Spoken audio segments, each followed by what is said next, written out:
Hi, my name is Lucy Nield and I'm a PhD candidate from the University of Liverpool. Today I'll be presenting my paper, If You Listen to the Animals, You'd Understand. Speculative Uplift Fiction and Living with Non-Human Animals. So many of us have animals in our own worlds. We make room for them in our everyday lives. We live with animals as pets or companions, and we coexist. Many of us consume or use animal products with little consideration to their origin. We infantilize, dominate, use and fantasize about unconditional love with animals. But in the words of Derrida, say the animal responded.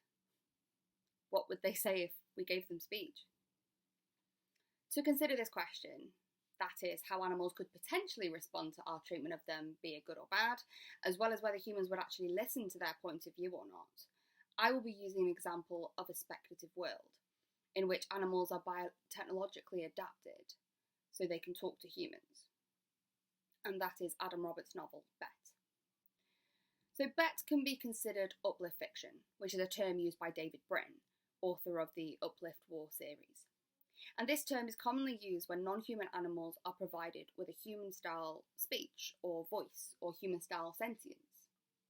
And the biotechnological uplifting is usually accomplished by already sentient beings who use uplift methods such as artificial intelligence, biological technologization, or genetic modification to successfully enhance the non-human animal.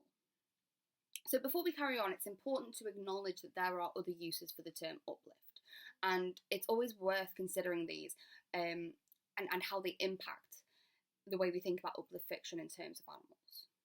So uplift can refer to the improvement of a person's moral or spiritual condition, or it can concern the act or process of bettering moral, social, or cultural conditions. Already, I know there are problematic implications here.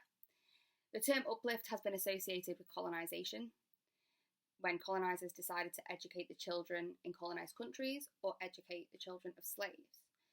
They were believing that they were literally uplifting them to a better standard of education, a better moral, social and cultural standard. In attempting to impose these new religions and new customs, etc., they attempted to diminish what the children already knew. And they believed that this was beneficial to the children, because they thought that they were at the top of the human hierarchy.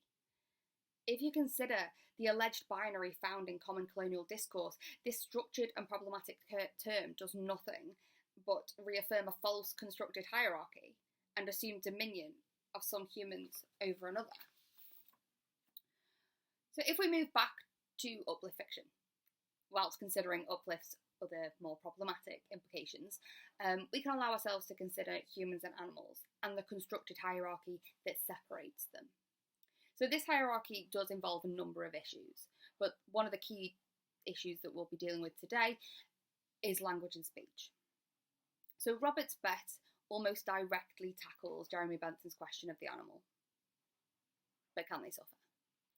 Of course, many view this question as archaic, as it is now widely accepted that animals do indeed feel. However, they cannot tell us with human-style speech what they feel. Whilst we could spend this whole time discussing opinions and viewpoints concerning Bentham's question of the animal, we will focus on how Roberts' world allows us to consider human-animal relationships and human attitude and treatment towards animals. So, the novel offers us a glimpse into a near-future world where technology is just slightly ahead of our own.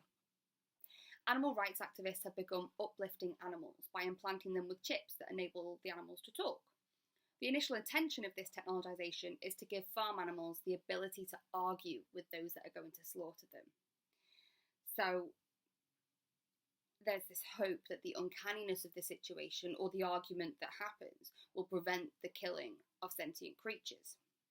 So, for example, at the start of the novel, we're introduced to a cow, and the protagonist, Graham, who's a human, raises a bolt gun to the cow's head, and the cow says, "Won't you Turing test me, Graham?" The cow immediately uses the familiarity of the human's name, starts quoting Morrissey, and argues about ideas of sentience, as well as bringing up the new laws that are in place in this world that prevent humans from killing loquacious beasts. However, Graham is not deterred. He says, "You don't seem like a cow," and kills the cow anyway. Like, he's just not interested.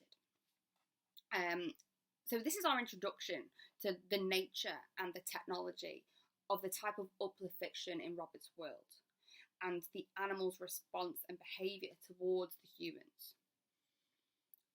And this all began with humans who opposed the eating of meat.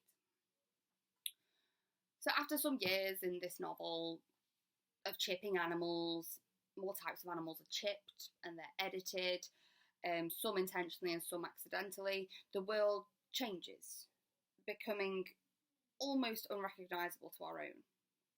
So the uplifted animals, or bets as they prefer to be called, begin to dominate the countryside. They dominate the law. They take over farming, until the non-human animal and human relationship has completely evolved. The world is divided. Animals are completely free of human control. They're dominating nature and agriculture, whilst the humans become more and more isolated, trapped within the overcrowded cities or concrete citadels, which they have been forced to create. So the text begins with a clear display of anthropocentrism. We're presented with the non-human animal and human relationship that shows both ownership and dominance, rather than any real attempt at anthropomorphism. So Graham, in his standoff with the cow, complains that the cow is trying far too hard to not seem like a cow. So he's holding his bolt gun, and the cow is arguing with Graham, trying to spare his own life. And Graham tells the cow, "You're not helping your case by enunciating so clearly. You don't sound like a cow." He chains the cow to the wall and complains. His farm will go out of business if all of his cows become canny and he cannot kill them. He continues, "I don't feel like I'm talking to a cow, even a really smart one. I feel like I'm talking to the spokesperson from Deep Blue, Deep Green organisation, which is, of course, the activist group who designed and implanted the chips into the cows." So this interaction not only shows a distaste for the technology, the activists, and the new laws, but also shows an anthropocentric view of the animals on his farm. He views them as his own property, to do with what he pleases, as he needs, to slaughter them and to take the meat to market. However, his canny cow is causing difficulties for him. He is uninterested in the conversation. He does not feel like he is talking to a cow because he does not want to humanise or anthropomorphise with it. He only wants to dominate it and kill it for meat, which he has done to hundreds and hundreds of cows before. So with this beginning, Roberts tries to offer us an example of how an animal might react if it was trying to use language to fight for its life for the first time. So whilst there is some ambiguity around the chip, so whether it's actually offering the animal language and sentience, or whether it's just purely artificial intelligence injected into the animal, all the characters in the text do appear to accept that the technology either provides animals with their own voice, or it at least partly does this with some help from artificial intelligence. Either way, Roberts accepts and confronts a common concept of human dominance over an animal, i.e. a farmer with his cattle. And he also looks at the burdens, as Cora Diamonds would suggest, that humans impose on animals, as they are generally helpless to resist. The uplifted cow at the beginning of Bet tries to resist the human dominance, whilst the rest of the herd are outside mooing, completely oblivious to what's going on. So Ina Roy Fadiman, in his paper on the alienation of humans and animals in uplift fiction, argues that uplift fiction seems to be an attempt to emphasise non-human animal and human similarities, whilst minor differences are overcome by technologies of various sorts. However, in the course of showing how close we are, how nearly alike, these works actually emphasise and exaggerate differences between humans and animals, such as the language barriers. The authors of uplift fiction are actually reinforcing this impermeable boundary between non-human animals and human beings. However, language is not the only barrier that one must overcome, particularly within texts such as Bet. Issues concerning anthropocentrism, ownership, other technology, and interpretations of the Bible keep the natural world and humanity separated, as well as the concept of language and human speech. Traditionally speaking, Philosophers such as Aristotle planted the seed of anthropocentrism into society with quotes such as, "Nature makes nothing in vain, and man is the only animal whom she has endowed with the gift of speech." Derrida states that this led to an entire philosophical tradition of thinking the difference between human and non-human animals concerns language, and that because humans have speech, they are the dominant and most powerful species in the world. Views like this are alluded to throughout the text. The idea of humans having dominion and power over animals are emphasised, challenged, and changed to a degree, but not only by the author, but also by the uplifted animals and by the human characters within the text. So Graham has a friend called Preacher Man, and he believes that the best animals are the devil. So he believes that they're the devil and that they've been sent to destroy humanity. He quotes traditional religious thinking, stating that God gave us dominion over birds and the beasts. Who would want to upend that hierarchy except for the devil? After hundreds of years of humans believing they have power over the natural world, questions are beginning to arise concerning animals, technology, and the natural world. And Roberts uses these anxieties surrounding the rapidly changing view of the world within this text, as well as the traditional ideals leaking through. Preacher Man urgently expresses a fear of the hierarchy changing. Humans abandon the countryside and squeeze into cities, leaving the uplifted animals in charge of farming. Preacher Man asks, why should we trust them? The world is divided against itself, literally apartheid between country and city. Unless we fight back, we'll be expelled from the green spaces forever. Rather than humans dominating the natural world, the hierarchy is being changed and challenged again. The Bets are taking the countryside back and pushing humans into overcrowded cities, dominating and taking control of not only the land and the humans, but also the human's food source. So Robert shows a variety of human attitudes towards animals and human treatment of animals through his characters.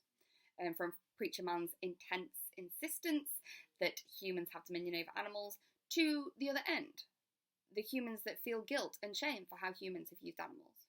These individuals are called Greens, nature lovers, humans with a sense of the human species' collective guilt, including Graham's son, Albie. So Albie has seen the green light and works on a dairy farm as a human helper. The dairy farm is owned by canny cows, Bets, and they run it, they take the money, and the human helpers just volunteer. They're just volunteers trying to put something back after years of ignorance to animal suffering. Upon visiting Albie at the dairy farm, Graham is ambushed by canny cows, who are clearly mocking him. It's worth mentioning now as well that all the Bets in the book know that Graham killed the cow at the start of the book, so they don't like him. So Graham starts asking the cows questions. He asks them, people are happy to drink milk from canny cows, are they? And a cow responds saying that he's not being consistent. Graham spends a lot of time insisting that Bets are animals with computer chips inside of them, stating that animals aren't talking. Nature has not woken up to language, as it's only the chip that talks and the animals have essentially remained unchanged. The cow states, if you don't believe loquacious beasts are truly people, then presumably you think we are no different to the same cows whose milk you stole for so many years. Contrariwise, if you find the thought of drinking the milk from a canny cow distasteful, perhaps you secretly do think of us as people. Galvanising him further, the cows ask, would you put a pregnant woman in a milking machine, Graham? Would you brand a human woman, Graham? But would you shoot a woman in the head, Graham? The cows attempt to make Graham consider human treatment of cows over generations by humanising this situation for him. But Graham remains unchanged. He ignores any of the similarities between humans and the uplifted animals, refusing to anthropomorphise or empathise with them in any way. So the cows fail. But Albie continues to try and make Graham understand. He doesn't have much luck, but he doesn't give up. He tells Graham, suffering is suffering, man. Pain is pain, man. Yeah. War.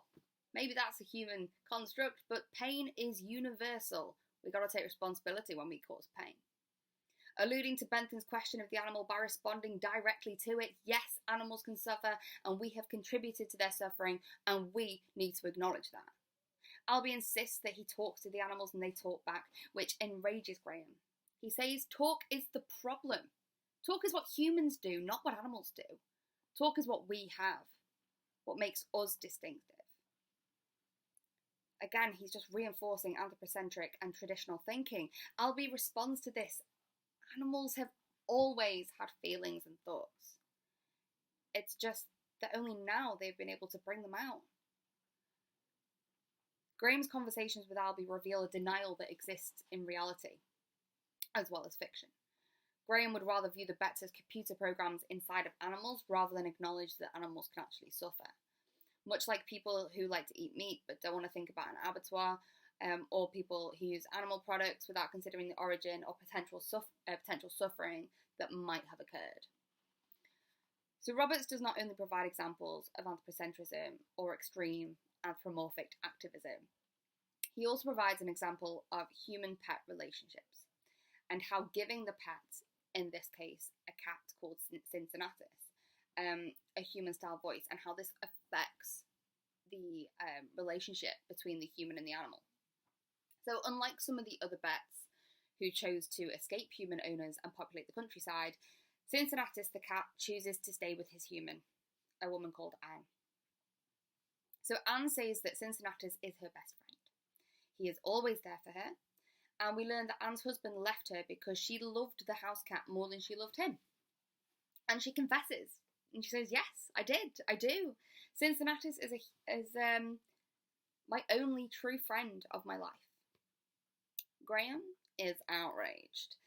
Best friend is a human category, he fumes, stating that she doesn't need artificial friendships provided by a computer chip in a cat. Whilst millions of people in this, our pet-loving nation, genuinely love their pet, it's love. And love is better than its lack. Cincinnatus's relationship with Anne shows how problematic it can be to depend so fully on your pet and how this can negatively impact your life. The fantasy of reciprocated unconditional love is enough of an incentive to use your animal emotionally. But once the voice is provided, such as in uplift fiction, and this reciprocated unconditional love is proven, such as with Anne and Cincinnatus, nothing else matters. No one else matters. And the relationship becomes intimate in all ways but one. And anyone else, human or otherwise, is rejected. Thus, the human-animal pair alienate themselves from other social contact.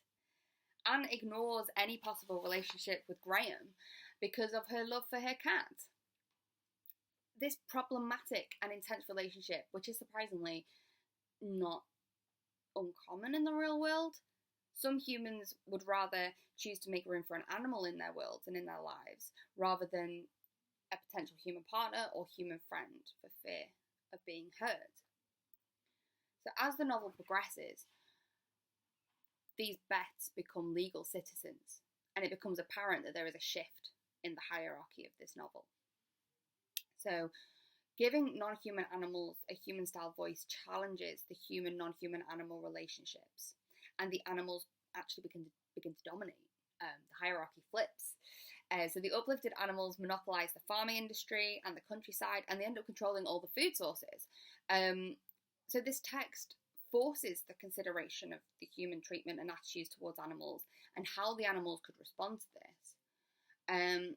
From unconditional love returned, aggressive arguments about vegetarianism, or beasts even condemning humans to die or refusing to let them leave.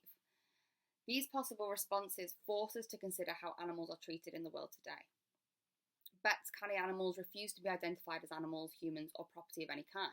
They want to be called Bets. They want to show that they're different.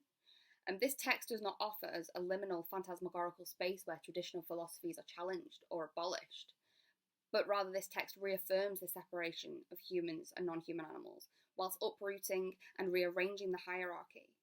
In doing so, Roberts challenges human anthropocentric behaviour and plays on ideas of dominance, testing the limitations of language and human-non-human animal relationships using uplift science fiction. And he does this to force us to consider how we treat animals, whether we want to or not.